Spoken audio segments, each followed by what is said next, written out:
Hello, Bandits fans. I'm Ryan Reed. I'm here with Bandits forward Jack Good. Jack, how has practice been this week? It was good. It's tough coming off a bit of a slump like we've been on. So I think practice has been important. We've been focusing on the little details of the game and competing hard. So yeah, it's been a good week. Has there been like a message that the coaching staff has communicated to you guys during this week that's been different than weeks past? Yeah, kind of like I said, just focusing on the little details, and I think that's kind of why we've been losing these games. Is just we've been playing well for a good amount of the game, and then we kind of just let off the gas pedal for a bit, and we lack on those little details. So I think that's definitely the most important thing so far, for sure. You talked about you do play well. What are certain things that you've noticed has been going well, even if you do record a loss at the end of the game? Yeah, I mean, I think we haven't had a lot of trouble, necessarily generating chances. I think we've been generating, quite a bit, but I think we have to,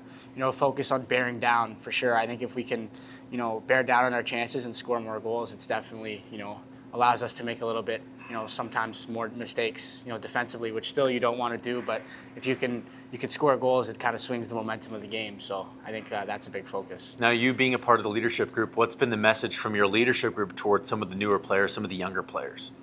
Yeah, I mean, we kind of know what it was like last year to go through, ups and downs of the season. So it's just kind of like letting them know that, you can't get too high, and this is the time where you can't get too low, right? So we kind of just have to keep a level head and keep pushing forward. And, it's November, so we have a lot of time to learn, a lot of time to grow as a team. And, I think by the time, whatever April comes by, I think that's the most important, that we're ready for that. So if we can keep building every game and learn from our mistakes, I think we'll be in a good spot.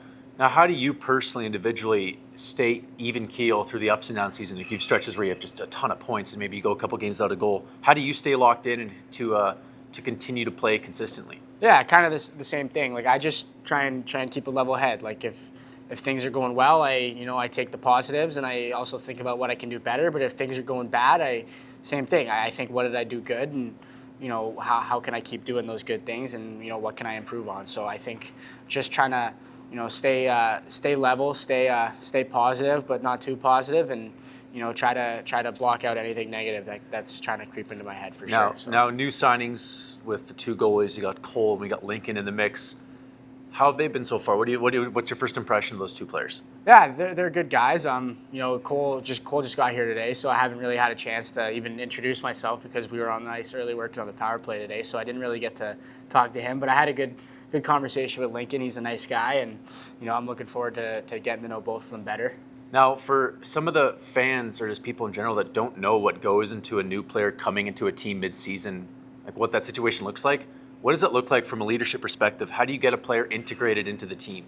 Yeah, kind of just, I think for me, like, a big thing I do is I like to go out to lunch with them, say, hey, you want to come out for lunch? So me and Chemmer went out for lunch with Lincoln. We got to know them a little bit better. So it's just little stuff like that, like inviting them out to, your billet house to just get to know them a little bit better, taking them out to lunch, stuff like that. So I think that's important to get guys kind of more comfortable because, it can be tough joining a new team, but I think we have a great group of guys who are all very welcoming. So for sure. And this weekend you got Sherwood Park and you've seen them before. Vernon Vipers, you've not seen them before. What do you remember about them last year, and do you expect that play style to translate to this year for them? Yeah, I mean, last year I remember them being, a big, heavy physical team, and, a team that likes to score goals and that can defend well. We had some good battles with them last year, so I'm obviously playing them for the first time this year. I'm sure their roster's a little bit different, but, it's the same organization. So it's going to be the same kind of battle that it was last year, and it's always exciting when you get to play a team for the first time. So I think it's going to be fun. Last question for you, just kind of a fun one for some of the fans. What's been your favorite hockey memory of all time? Is it 121 points at St. Andrews? Is it playing in the Brick Invitational with some guys who are in the league now? What's been your favorite hockey memory outside of the Bandits? That was pretty cool. Outside of the Bandits, well, I was going to say Game 6 last year. Okay, we can say one Bandits one and one non-Bandits one. So Bandits won Game 6. The Bandits is definitely, there's two. I scored the year that I AP'd here in my first game. That felt really cool, but the Game 6 goal against Penticton was probably the best feeling I've ever had wearing a Bandits jersey. Besides, I mean, I wasn't wearing a jersey when we won, but that felt pretty good too. But winning the cup and then scoring that goal in Game 6. But besides that, it's tough to think because I've been playing forever and I have a lot of Yes. good memories. But What year in the Brick Invitational? What year was that? Like 15, 16? 2016, Yeah, that yeah. was fun. That was a good time. In Edmonton, shout out. In Edmonton, yeah. Like you said, there's some guys on that team who were playing in the, Seneca, Sawyer, yeah, Muse for the Flames, right? yeah. There were some good players on that team. A lot of those guys are, playing high level hockey still. Also, I was There's a looking few- at it. You got 10 penalty minutes that tournament. I did. Way more than everybody. What happened there? Yeah, I think it's remember? because it was a body checking penalty, and Oh, I see. at that age, if you got a body checking penalty and the guy stayed down, I remember it very clearly. I was in the box, I was pissed because it's like, that's at that age, that's like a whole period. So Yeah. I that was good. So that's But why yeah, you led the team in penalty minutes then. yeah, Awesome. probably that tournament. That was a good time for Yeah. sure. Well, thanks for your time, Jack. We look forward to hearing from you soon. Thank you.